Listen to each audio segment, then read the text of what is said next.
I want to tell you about a version of me that didn't know she was exhausted. She was productive, capable. She was showing up to every room, every role, every expectation, and delivering well, every single time. She thought she was thriving. But what she didn't know was that the energy she was running on wasn't sustainable energy. It wasn't even capacity. It was performance fuel. And performance fuel burns different. It burns hot and fast. It burns you from the inside out before you ever even feel the smoke. I didn't know I was tired. Not really. Not in the way that I know now. I thought tired meant you stopped moving. I thought tired meant you couldn't perform anymore. And since I was still performing, still delivering, still capable, still showing up, I told myself I was fine. I was not fine. And today, we're going to get into why. Now let's get into this week's episode.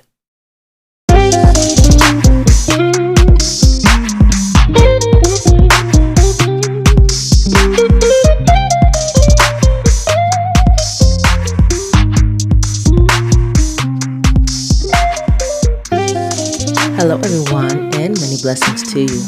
I'm Shae, capacity strategist, human development researcher, and founder of ESSENTFLOW. And you are listening to Too Much for the Room, the podcast where we go underneath the performance, the exhaustion, and the shrinking, and we name what's actually happening. If you're new here, welcome. Starting season 1 or season 2, and you're going to find something that lands. And if you've been here for a while, then you already know we don't do surface level over here.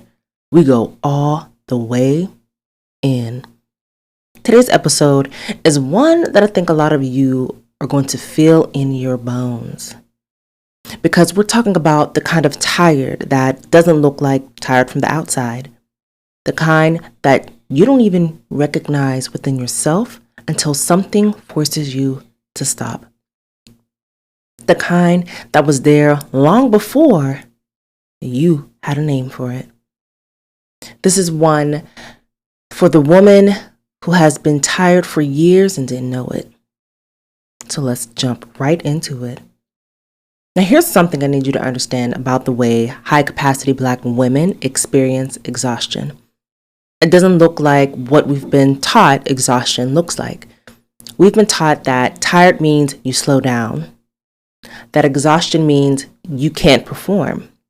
That burnout looks like falling apart, missing deadlines, dropping the ball, losing the ability to function.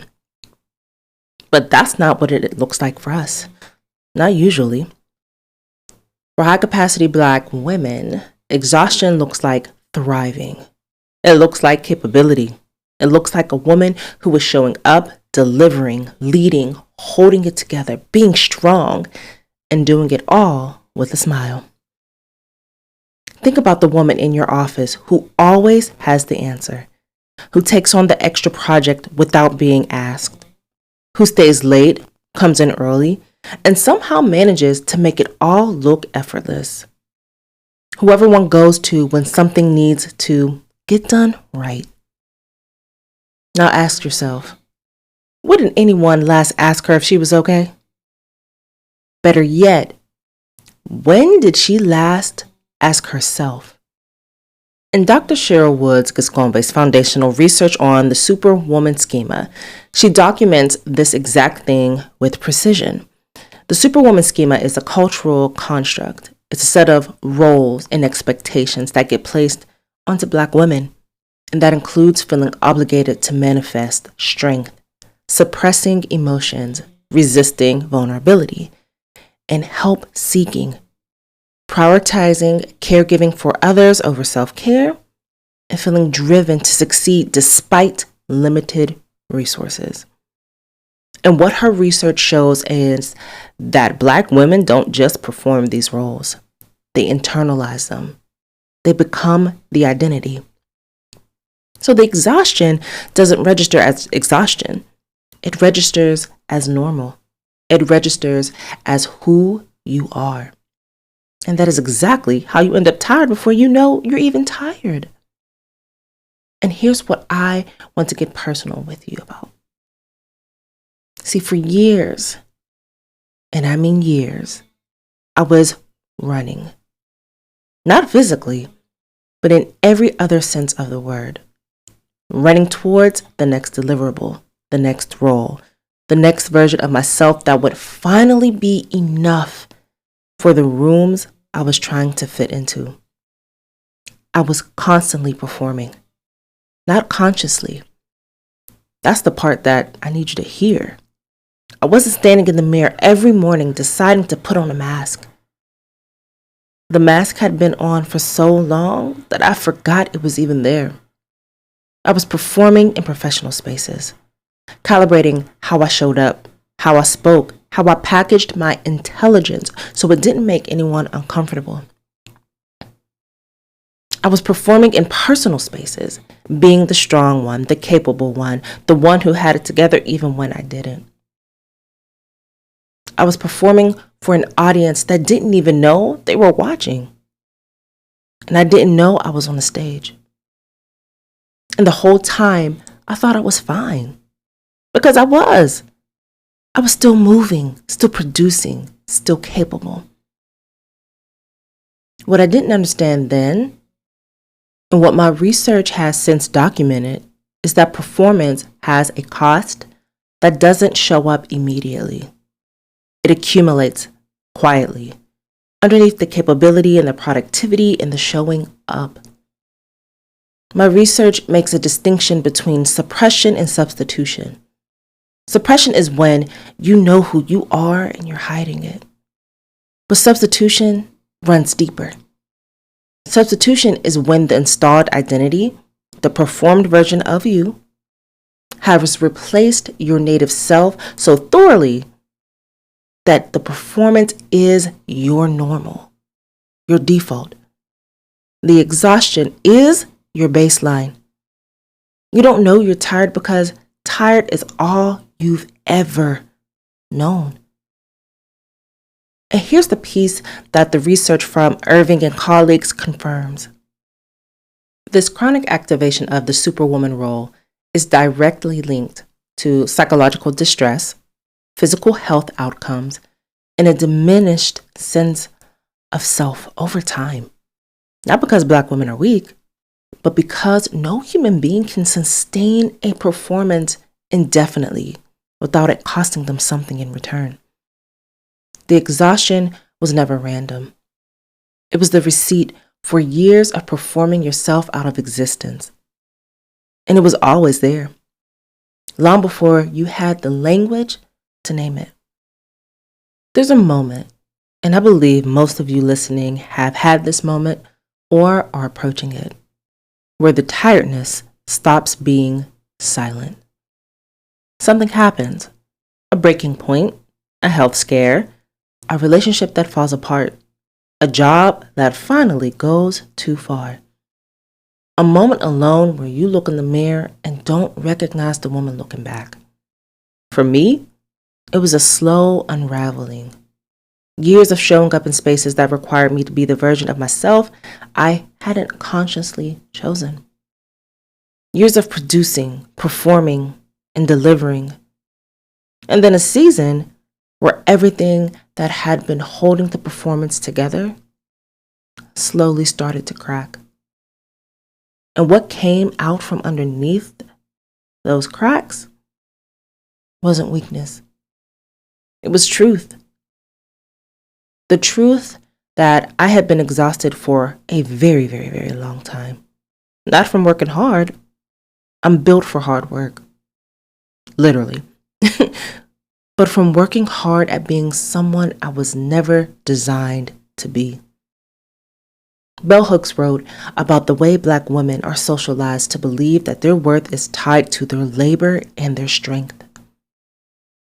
that rest is a luxury, that vulnerability is a liability, that the performance of capability is the price of admission to every room worth being in. And what happens when you live that truth long enough is that you stop being able to locate yourself underneath it. The tiredness becomes the water you swim in. You don't notice it because you've never known anything else. But the body keeps the score. The spirit keeps the score. And eventually, the score comes due. This is where we do the real work. If you are sitting in this right now, if something in this episode is landing in a place that feels uncomfortably familiar, I want to walk you through what I call the sort method. Not to fix the exhaustion in the next 5 minutes, but to help you start to see it clearly for the first time. Let's start with S. S is see. It is the first step to see what's actually happening. Not what you've been telling yourself, not I'm just busy, or this is just a season, or everyone is tired. No. See what's actually true. You've been performing for a very long time in spaces that required a version of you that was never fully you. And the energy that performance has been drawing from is not renewable. It is not sustainable. It has been running low and almost on empty for longer than you've admitted. See it. Name it. I've been tired for longer than I've been willing to say. Say it out loud. That's C. O is to observe. Observe what that exhaustion actually looks like in your life right now. Not in the dramatic moments, in the quiet ones. Are you waking up tired even after a full night of sleep? Are you running on stimulation, the next task, the next achievement, the next thing to produce? Because stillness feels unsafe. Are you the one everyone calls when something needs to get done? And you always say yes? And you never ask why? It always has to be you. Are you performing capability in spaces where what you actually need is to be held? Observe it without judgment. You were not weak for being here. You were human. And you have been carrying something that was never meant to be carried alone or carried indefinitely. R. Reclaim. Here's the truth you reclaim in this step. The exhaustion was never random, and naming it is not giving up. The tiredness you feel is not a character flaw. It is not ingratitude. It is not weakness. It is the documented, research-backed physiological and psychological outcome of sustained identity performance in a world that was not built to receive the real you. You were tired before you knew. You were tired because the performance was so complete, so total, that the tiredness had nowhere to surface. It just lived underneath everything, quietly, waiting for you to slow down long enough to feel it. Naming it is not giving up. Naming it is the first act of reclamation. Reclaim that truth and hold it. And T for trust. And here's the truth. To stop performing is not to give up, but it is to finally show up. The Superwoman doesn't rest because she's been told that rest is abandonment. That stepping out of the performance means letting everyone down. That her value lives in her output, and her strength and her capability is endless. But here's what 17 years of living this research has shown me. The woman underneath the performance the native self, the authentic self, the one who was there before the installation, she is not less capable. She is not less strong. She is not less worthy of the rooms she's trying to enter. She is more because she is real. To stop performing is not surrender. It is arrival. It is the first time you show up as yourself fully, authentically, without the armor, unapologetically, and discover that you were always enough without it. Trust that, even when it feels like a loss. To stop performing is not giving up. It is the beginning of living authentically, 100% of the time. That is the T. I'm going to leave you with something today. If you have been tired for longer than you can remember, if the exhaustion runs deeper than your schedule or your workload or your circumstances, I want you to hear this. You are not broken. You are not weak. You are not behind. You are a high-capacity Black woman who has been performing in rooms that were not built for the real you. And the tiredness you feel is not a flaw in your design. It is evidence of how long you have been away from yourself. The path back is not about doing less. It is about being more honest, more present, more you. You were tired before you knew you were tired. And now you know. That knowing, that is where it starts. That is too much for the room. Many blessings to you. And I'm glad you're here. I'll see you in the next episode.